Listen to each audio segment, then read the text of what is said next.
If you follow my stuff, then you're probably a sucker for a good book or a podcast. And most of your time is spent self-educating and getting 1% better every day. You also exercise and eat well and care about the space that you live and you work in. You are what I like to call a chronic learner, my friend. You find fulfillment in progression, whatever form that takes in your life. Chronic learners are my favorite type of people because they push the boundaries of what exists in reality today. They ask why and they question things and they don't settle for less than what they know they're capable of. The problem is chronic learners are becoming less and less common. We live in a lazy world building complacent people. Everything we need is in the palm of our hands like this, yet we mindlessly scroll and we eat processed foods and we sit all day. True chronic learners are hard to come by.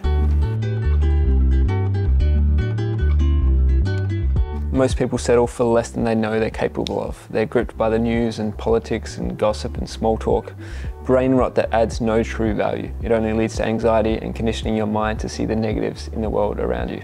But not you and I. If you continue doing exactly what you're doing today, will you end up as the person you aspire to be? Work backwards and find the gap. It's usually a skill gap, not luck, not time.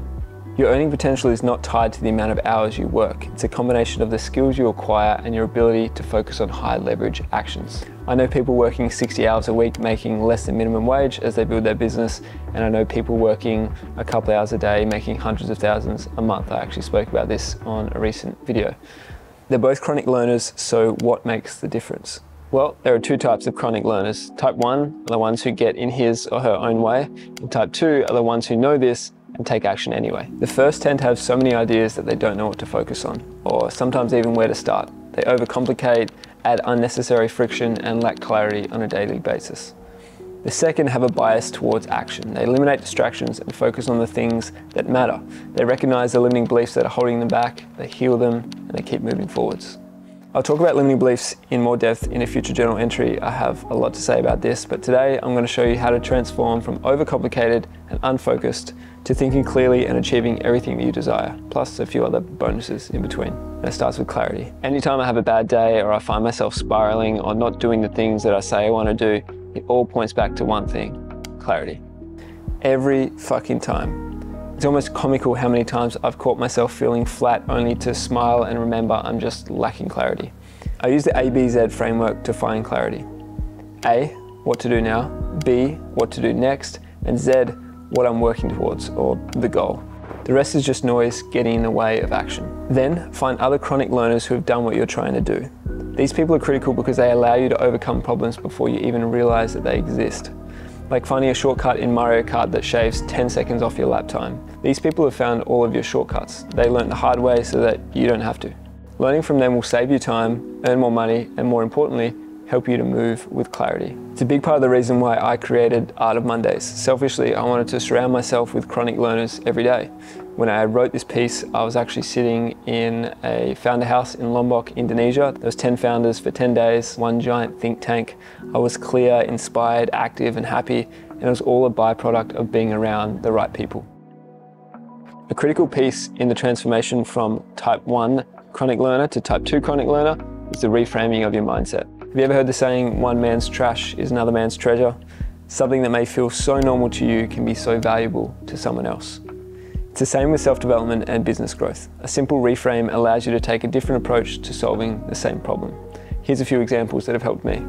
When you come across a seemingly impossible to fix problem, change "it's not possible" to "how can this be possible?" and then run the same scenario to see what happens.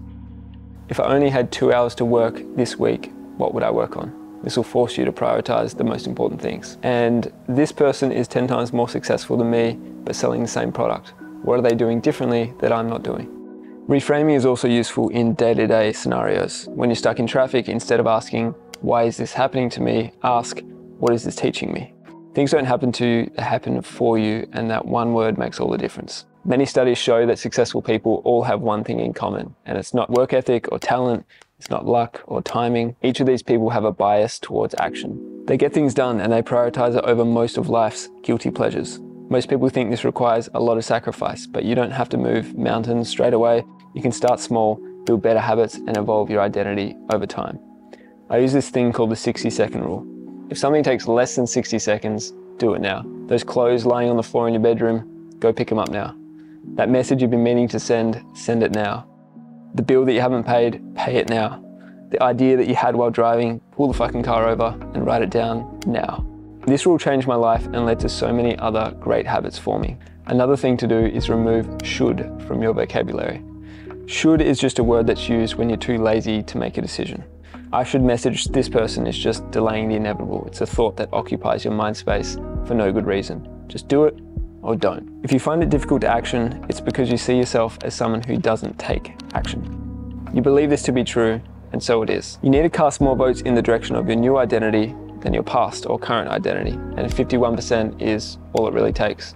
If you want to be a runner, then you need to do things that runners would do. When you get home from work and you're about to sit on the couch, ask yourself, what would a runner do? Well, they'd probably put their shoes on and go for a run, right? Roger Federer won 80% of tennis matches in his professional career, but he only won 54% of points. You don't need to take action 100% of the time when you start, you just need to do it more often than you don't. And most of the time, 60 seconds is enough. Thank you for being here. I genuinely appreciate your time and your energy. Now go take some action.